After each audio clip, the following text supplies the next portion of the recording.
उत्तर प्रदेश में आयुर्वेदिक फार्मासिस्ट की भर्ती को लेकर अभ्यर्थी विधानसभा घेरने पहुंचे, जिसके बाद आज उनको इको गार्डन भेज दिया गया।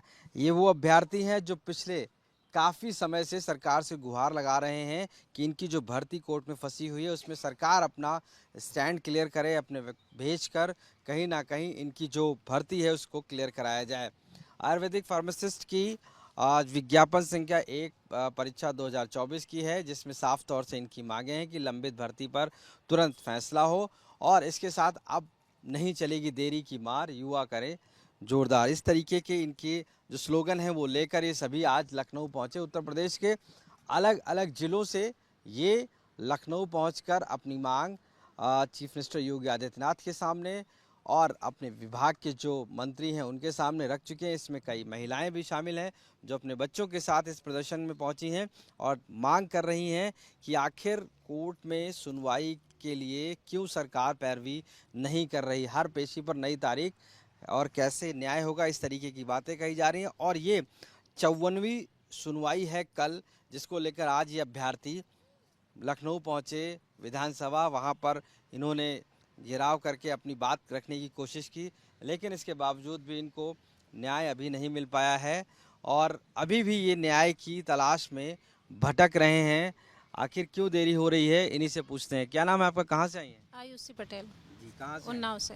क्या आपको दिक्कत है अभी और यहाँ पर पहुँची हैं? क्यों आपकी मांग पूरी नहीं हो रही, कौन सी? हमारी वैकेंसी जो है 1002 वैकेंसी निकली थी आयुर्वेद फार्मासिस्ट की, जिसमें जो है अगस्त में स्टे लग गया। तब से तो हम लोग इंतज़ार ही कर रहे हैं। उसके बाद 52 डेटें लग चुकी हैं, कोई भी सुनवाई नहीं होती ये है। बताइए, अगर कोर्ट में है तो इसमें सरकार क्या करेगी? सरकार जो कोर्ट में केस चल रहा है वो तो उसका कोई वो नहीं है, मतलब पुरानी नियमावली से वो लोग ज्वाइनिंग मांग रहे हैं। जब ये नियमावली ख़त्म हो चुकी है तो इसका कोई आधार तो है नहीं कि इस पर स्टे लगाया जाए। ठीक है, आप बताइए क्या नाम है आपका, कहाँ से आई हैं? सुषमा दीक्षित उन्नाव से। उन्नाव से। तो आप अपने परिवार में लोगों को छोड़कर यहाँ पर आई हैं धरना प्रदर्शन करने? जी हाँ, तो अपने 2 छोटे बच्चों को छोड़ करके हम यहाँ आए धरना प्रदर्शन करने के लिए, स्टे हटवाने के लिए कि स्टे हट जाए और हमारा एग्ज़ाम क्लियर हो जाए ताकि हमको वैकेंसी हमारी फाइनल हो जाए और जॉब लग जाए। क्या परिस्थिति है घर में, कितनी ज़रूरत है आपको इस जॉब की जिस हिसाब से आप प्रदर्शन कर रहे हैं? बहुत आर्थिक स्थिति बहुत ख़राब है हमारी और इसलिए हम चाहते हैं कि बहुत मुश्किल से हमने ये कोर्स किया है, बहुत ही मतलब एक उधार पैसे लेकर के हमने किया कोर्स ये, और हम बहुत रुपये लेके किया है?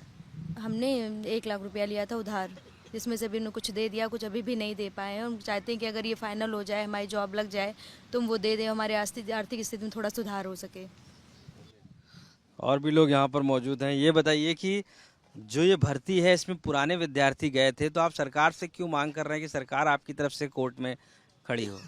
सर हम इसलिए मांग कर रहे हैं सरकार से कि हमारे केस में डबल एजी आबद्ध है और जो पूरी सुनवाई की जिम्मेदारी डबल एजी के ऊपर है, और जब वो चाहेंगे जज साहब के सामने जा कर के केस को मेंशन कराते हुए सुनवाई करवा सकते हैं। लेकिन दिक्कत यहीं से आ रही है कि हमारे केस को कभी मेंशन नहीं कराए हैं डबल एजी साहब।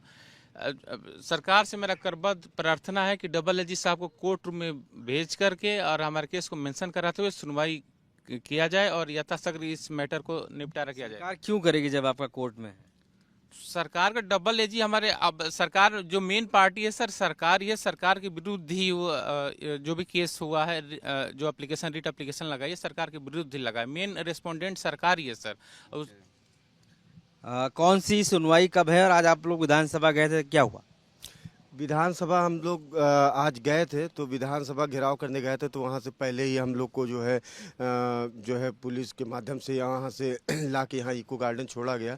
और हम लोग जो है सर, हमारी डेट कल लगी हुई है, फिर से दोबारा जो है 54वीं डेट लगी है। और जैसा कि जो है हमारा केस जो है जो इलाहाबाद हाई कोर्ट में चल रहा है, बस हमारे केस में डबल एजी आबद्ध हो चुके हैं। सरकार से निवेदन है कि डबल एजी को भेज के हमारे केस को मेंशन करा के जल्द से जल्द सुनवाई करा दें। तो ये जो अभ्यर्थी हैं इनका दावा जिस तरीके से है, क्योंकि जो पुराने कैंडिडेट्स हैं, जो कुछ कैंडिडेट्स हैं वो भर्ती में गए और उन्होंने कहा कि पुरानी प्रक्रिया के तहत ये भर्ती होनी चाहिए, जबकि सरकार ट्रांसपेरेंट तरीके से नया विज्ञापन निकालकर नई पद्धति पर ये एग्ज़ाम करा रही थी, जिसको चैलेंज किया गया कोर्ट में। तो अब सरकार की तरफ से ही कहना है कि सरकार के डबल एजी और सरकार के प्रतिनिधि ही कोर्ट में पैरवी करें, तब ये भर्ती को आगे पारदर्शिता से बढ़ाया जा सकता है। और इसी वजह से ये सरकार उत्तर प्रदेश की बार बार दबाव डाल रहे हैं कि कहीं ना कहीं इनकी तरफ से सुनवाई हो। हालांकि अभी तक कोई ऐसा जवाब इनको नहीं मिला है जिससे कि ये संतुष्ट हो सकें। अब ये कल सुनवाई है। 1000 से ऊपर ये पद हैं जो अभ्यर्थियों ने फॉर्म जिसमें भरे हैं। अब उनको लेकर ये इनके सामने मुसीबत है कि आखिर जब सुनवाई ही नहीं होगी तो ये भर्ती कैसे होगी। और अब इस पूरे मामले को लेकर सरकार से गुहार लगा रहे हैं और बहुत संख्या में पहुंचकर ये कहीं ना कहीं चाह रहे हैं कि इनकी भर्ती जो काफ़ी वर्षों से लटकी हुई है, जिससे कि इनके परिवार का पालन पोषण हो सके, ये भर्ती पूरी हो जाए। लखनऊ से कैमरा पर्सन संजय सिंह के साथ आशीष श्रीवास्तव, आज तक।